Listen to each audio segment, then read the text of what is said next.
Everyone, habang nandito po tayo sa labas at mag-aalas 6 na, manalangin po tayo. Pasalamat po tayo sa ating Panginoon for this November na. Natapos ang November, bukas is December 1 na nandun ang patnubay ng Panginoon, nandun ang gabay niya, ang favor niya, ang pagpapala niya, ang kalinga niya, nandun po sa ating lahat, di ba?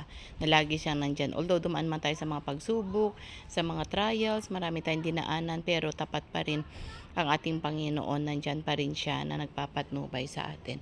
So manalangin po tayo, makipag-isa po kayo because prayers are powerful and effective po. Dakilang Diyos, salamat po sa oras na ito.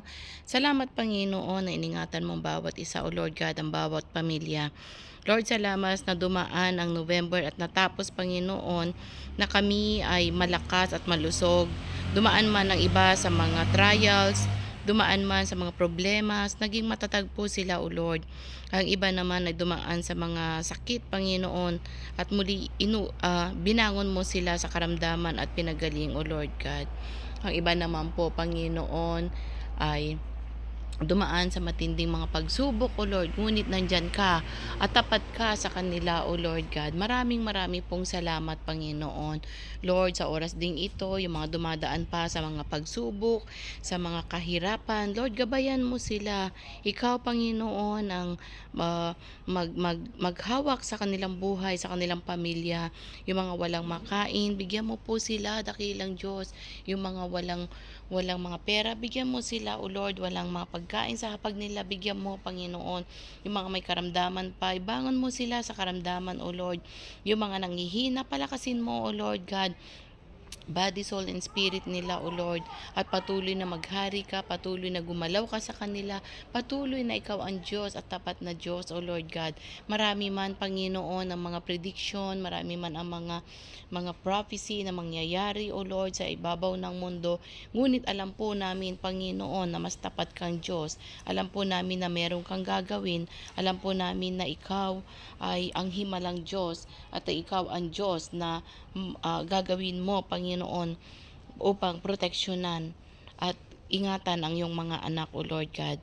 Father God, nawa na palakasin mo ang bawat isa sa pananampalataya, more na magtiwala sa iyo, dumaan man, Panginoon. Sabi mo sa ilog, hindi kami dumaan man kami sa apoy, hindi kami masusunog, O Lord, dahil kasama-kasama ka po namin, dakilang Diyos. Maraming pong salamat, Panginoon, at patuloy na patnubayan mo ang bawat isa, patuloy na gumalaw ka, patuloy na maghari ka, patuloy na ikaw ang Diyos, at patuloy, Panginoon, na manalig ang bawat isa sa iyo, O Lord God. Father God, dahil wala pong imposible sa iyo, at ikaw, Panginoon, ang gagalaw sa amin, O Lord God. Maraming pong salamat at patuloy, O Diyos, na ingatan mo pa, Panginoon, at palakasin ang bawat isa, O Lord God. Even ang aming mga pamilya sa Pilipinas, ingatan mo po at gumalaw ka, Panginoon. Hawakan mo sila, bagamat malayo kami sa iyo, ikaw, Panginoon, ang Diyos na nagpapatnubay, ikaw ang Diyos na gumagalaw, O Lord God. Hawakan mo sila, O Lord God. At ganun din sa aming mga ama't ina, mga kapatid, mga magulang, mga anak, mga apo, O Lord God, patuloy na maghari ka. Ganun din, Panginoon, na gumalaw ka, O Lord God, sa aming bansang Pilipinas, Luzon, Visayas, Mindanao, O Lord. Dumaan man ang November na ito, ang mga bagyo, lindol, O Lord God, mga typhoon, ngunit faithful ka, O Lord God. Patuloy, Panginoon, dinadalangin namin ang mga nahihirapan.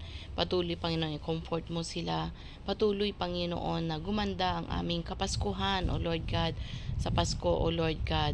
At patuloy ang iyong pag-iingat sa ibang bansa na dumarating at dumadaan ang mga typhoon. Patuloy, Panginoon, na ikaw, O Lord God, ang manghipo sa kanila, Panginoon, at magprotekta, O Lord God. At ganun din, Panginoon, na i-bless mo ang bawat isa, O Lord, na maraming darating na blessing, O Lord God. Marami, Panginoon, ang mga gagawin mo pa, O Lord God, sa bawat isa, O Lord God. Bless mo Luzon, Visayas, Mindanao, ang aming presidente, down sa pinaka mababang posisyon, ingatan mo, O Lord God. Ikaw ang nagluklok, Panginoon, na nawa pagpalain mo ng aming bansang Pilipinas. Yung mercy mo, O Lord, yung habag mo ang siyang manaig, O Lord God. At ganun din, Panginoon, na ikaw ang manguna, O Lord God. Father, kinukumit po namin ang lahat ng ito sa iyo dahil ikaw po ang may alam, O Lord God. Salamat, dakilang Diyos. Maraming pong salamat. Ingatan mo rin kaming lahat ng mga OFW sa mundong ito, O Lord God, sa mga lupalop ng mundo ang nasaan ang mga OFW, ingatan mo nawa na lagi silang maglingkod sa iyo. Ingatan mo ang kanilang mga employer, ang kanilang mga katawan, bagamat pagod na, O Lord God, mahirap, ngunit ikaw, Panginoon, ang comforter, ikaw, Panginoon, bigyan ng kalakasan, ikaw, Panginoon, aming sandigan, O Lord God. Ganon din, Panginoon, ang aming mga amo, mga anak nila, mga alaga namin mga bata, mga amo namin babae, lalaki, O Lord God, gumalaw ka mga sambayanan.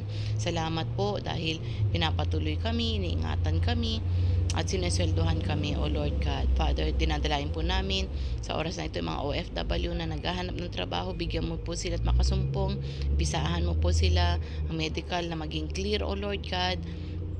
At ganoon din po, Panginoon, more pa na blessing, O Lord God, at kakayanan, Panginoon, ang mangyari, O Lord, sa bawat isa, O Lord. Maraming pong salamat, Panginoon, at patuloy na maghari ka at i-bless mo pa, Panginoon, ang bawat isa, dakilang Diyos.